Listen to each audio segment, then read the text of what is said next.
The conference room smelled like burnt coffee and panic, which was fitting, because someone had just tried to set my career on fire.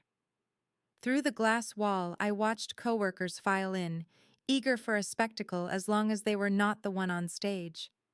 On the screen, a slide titled Quarterly Wins glowed like a trophy case. Beside the tallest bar was my name, Sarah Knox, top 5 in the nation, again. I took my seat with a stack of notes and the calm you learn after being underestimated for sport. Jade Rusk arrived last, carrying perfume and resentment. She dropped into the chair across from me and offered a smile that had never done a kind thing. Not long ago, in a hallway with bad lighting, she had murmured that I only closed deals because I used my body. When I asked if she meant my brain, she laughed and walked away. Since then, she had thrown little comments like darts. I had done what any disciplined seller does with a hostile account. I listened, I documented, and I waited for the pattern to reveal itself. Victor Dune, our sales director, tapped his pen. He started with the usual talk about pipelines, then clicked to a new slide. Compliance review. The room went quiet. Over the past month, Victor said, we received reports about inappropriate client engagement and ethics violations. We investigated. We have findings. Jade leaned back as if she already knew the ending. She glanced at me, waiting for me to fold. I did not. Revenge is not always loud. Sometimes it is patience and receipts. Sometimes it is forwarding a suspicious email to compliance, then letting the process do what gossip never can: prove something. Victor clicked again. A list of message threads appeared, sanitized but unmistakable. Each line was tagged with a sender name, Jade Rusk. A half gasp moved through the room. Victor spoke slowly. Jade, we found evidence that you offered personal favors to prospects in exchange for signatures. We also found that you attempted to attribute similar conduct to another employee to divert attention. Jade jolted upright. That is absurd, she snapped. Sarah is the one who flirts. Everybody knows. Head swung toward me. I raised a hand. Victor, may I speak? He nodded. I stood and kept my voice measured. I am ranked where I am because I know our platform, I said. I run clean demos. I document requirements. I follow up until the client signs or says no. I looked at Jade. If success in a woman makes people search for scandal, that says more about their imagination than my work. Chairs creaked. A few people stared at the table. Victor continued. The investigation included interviews and device audits. We have sufficient grounds for termination effective immediately. The word immediately landed like a gavel. Jade phone buzzed. She stared at it, then at her laptop. Locked out. Badge access revoked. 2 security staff appeared near the door. Victor gestured toward the hallway. Collect your belongings. Jade rose, hands shaking. You will regret this, she hissed, eyes fixed on me. I offered the smallest curve of a smile, not sweet, just certain. The kind of expression that says, I did not start this, but I finished it. As the meeting broke apart, coworkers scattered, suddenly busy with phones and water bottles. I gathered my notes, steady hands, loud heart. Around the late morning, Jade would be walking out with a cardboard box, and I planned to be standing by the door. A few weeks earlier, the office had been riding the high of a new release. Our company, Lattice Wisp Software, sold workflow automation to mid-size businesses that liked efficiency as long as it did not require change. My job was to make change sound like relief. I loved the work too much to let anyone reduce my wins to lipstick and luck. Jade knew that, so she sharpened her jealousy into a narrative. She started with sighs in the break room. Must be nice when clients are so generous with you, Sarah. In team chats, she joked about my outfits, as if fabric could sign contracts. When I ignored her, she tried a direct hit. One early morning, she cornered me near the demo pods. You are not even that good, she said. You just have a certain look. That is your advantage. I smiled the way I smile at prospects who ask for a discount before they understand the product. Interesting theory, I said. You should test it with a spreadsheet. Her eyes narrowed. She wanted me angry. Anger makes people sloppy. So I stayed professional and went to Mina Calder, the head of revenue operations. Mina was small, sharp, and allergic to nonsense. She listened without flinching and asked one question. Do you have receipts? Not yet, I said. But I can get them. Mina nodded once. Then do it clean. Let the process handle it. I did what I always do with a difficult deal. I mapped incentives and watched for leverage. The leverage arrived in the form of a prospect named Bellmark Freight. Big logo, messy processes, leadership that loved grand promises. Jade had been chasing them and stalling, yet she insisted the account was hers, like she had planted a flag in the lobby.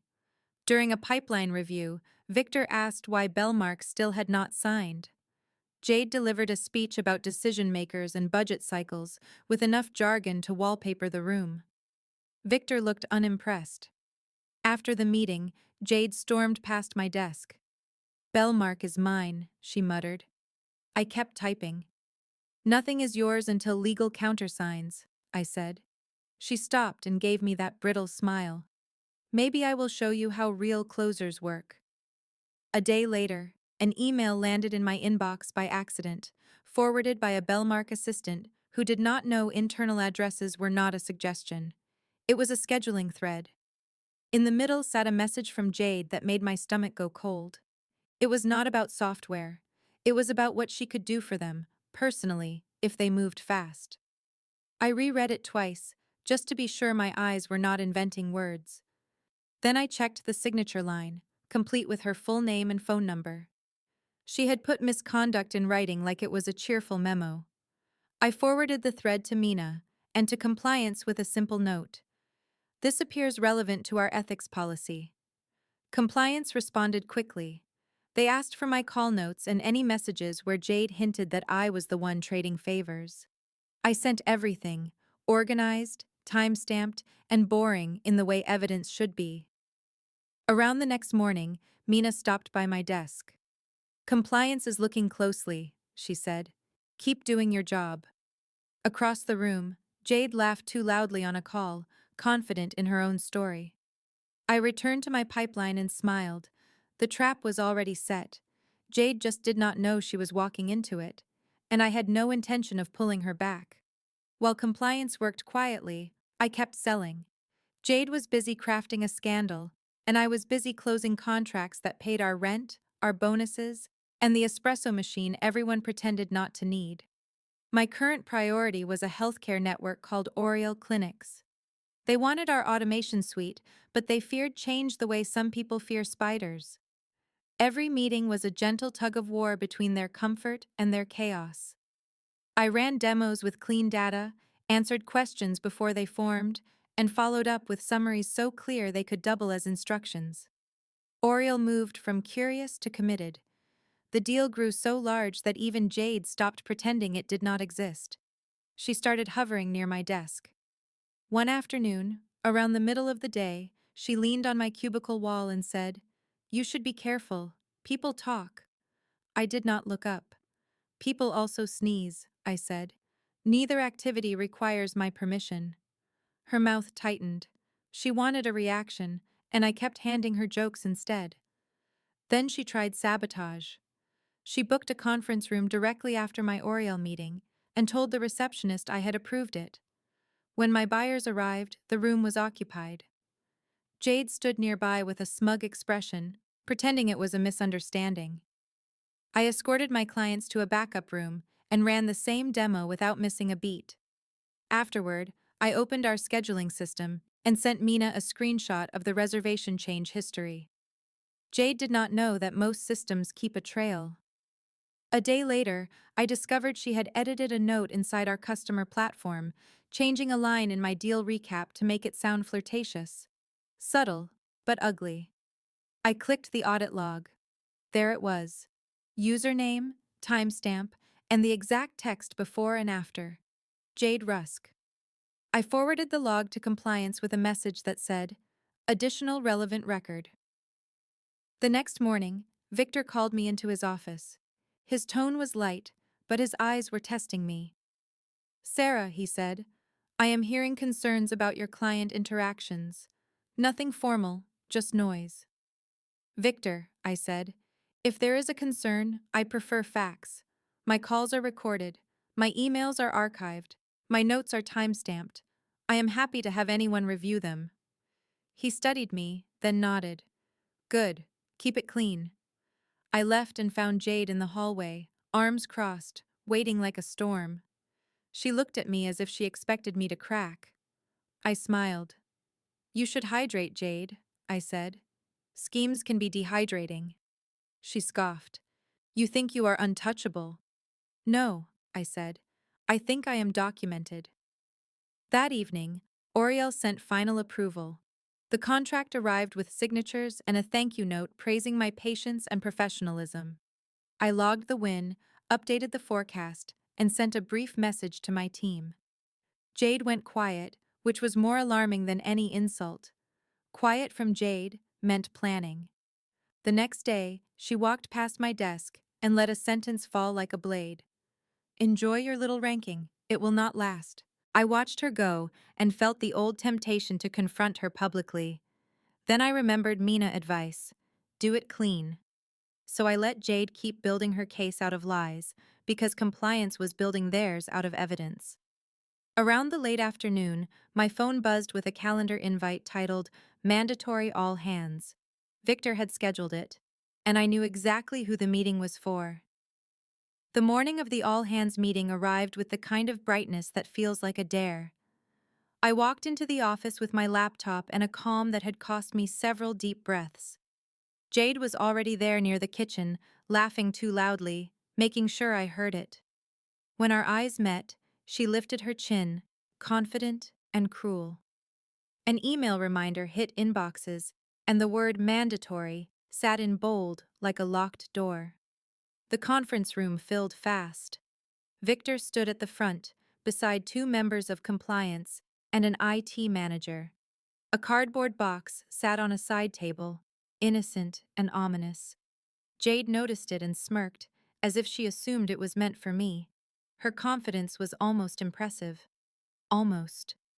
Victor began. "We are addressing an ethics issue," he said. "This is not gossip. This is policy."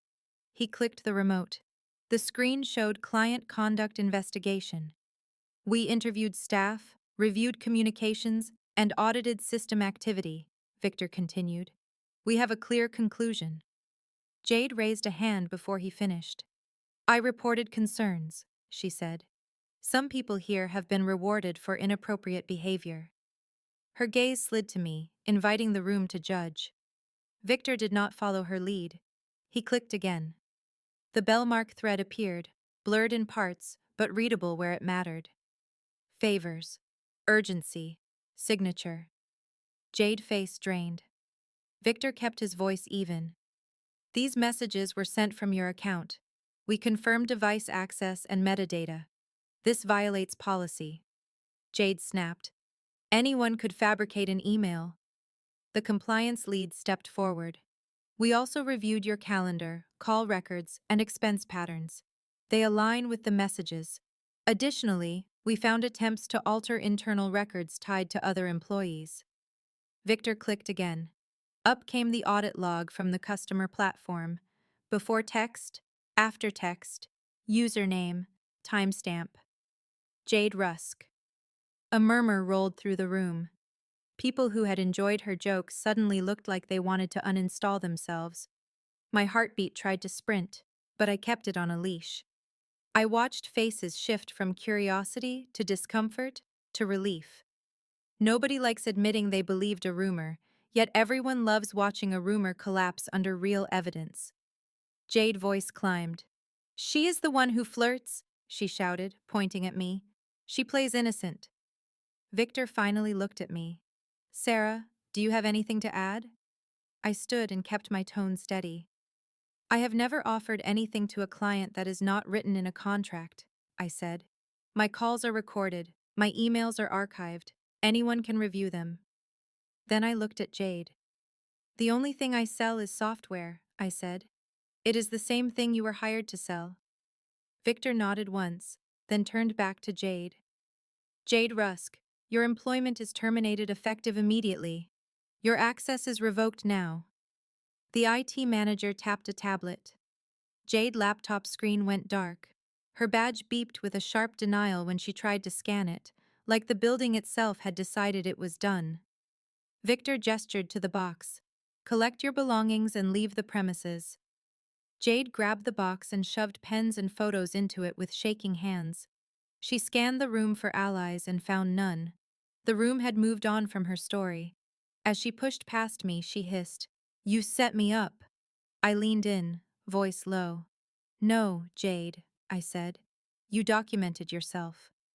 Then I stepped aside and let her walk toward the exit, toward the door where my smile was already waiting. Jade walked down the hallway with a cardboard box pressed to her chest, as if it could protect her from the stairs. Security stayed a respectful distance, close enough to prevent a scene, far enough to let her humiliation do the work. I moved to the lobby doors, the place where departures become facts. The entrance was all glass, great for welcoming clients and terrible for escaping consequences. Jade reached the lobby and paused, blinking at the brightness outside, like she had been dropped into a world that did not care about her excuses. She saw me by the door and stiffened. For a second, she tried to turn her expression into a weapon. It did not land. Her hands were shaking too much to hold on to anything sharper than regret. I gave her a smirk, small and controlled. It said, "I heard you. I understood you. And I still won." Jade stepped closer, voice tight. "You think you are so perfect." "No," I said. "I think I am prepared." She opened her mouth, then closed it. She had run out of lines. People like Jade rely on noise.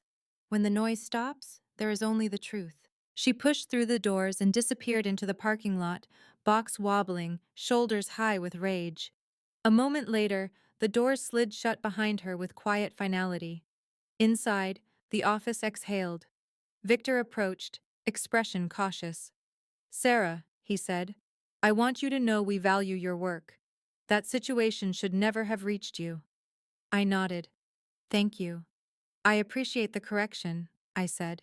Then I added, "It is easier to sell software when I am not also selling my dignity." Victor winced, then gave a short laugh. "Point taken." Mina joined us, arms folded. "Compliance is finishing paperwork," she said. "Your name is cleared in writing. Also, I want you to lead the next onboarding session. The new hires need to learn how to win without drama." Over the next days, the atmosphere shifted. The whispers that used to trail behind me turned into cautious respect. A few coworkers offered awkward apologies. I accepted them without making them suffer. Revenge does not have to be cruel to be complete. Around the end of the day, I sat at my desk and opened my pipeline. Deals waited. Questions waited. The work had not changed. Only the noise had. A message popped up from Oriel Clinics. Their director thanked me again and asked about expanding into another department. I replied with a proposal outline and a note that success is a team sport, even when someone tries to trip you.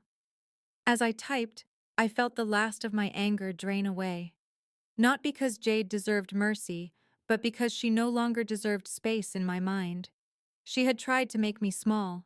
Instead, she had handed me a stage and forced the company to see what competence looks like. Later, Victor announced a new role for me, Strategic Accounts Lead. It came with a bigger book and the subtle promise that I would never again have to explain why a woman can be excellent without being accused of cheating. In a team huddle, I looked around the room and said, "If anyone needs help improving close rates, I offer coaching. My fees are simple: preparation, integrity, and the ability to keep your hands to yourself." Laughter broke out, real and relieved. I returned to my desk, opened the next account, and began again. Around the early evening, the office lights softened, the day wound down, and I felt something better than victory. I felt untouchable, not because I was protected, but because I was proven.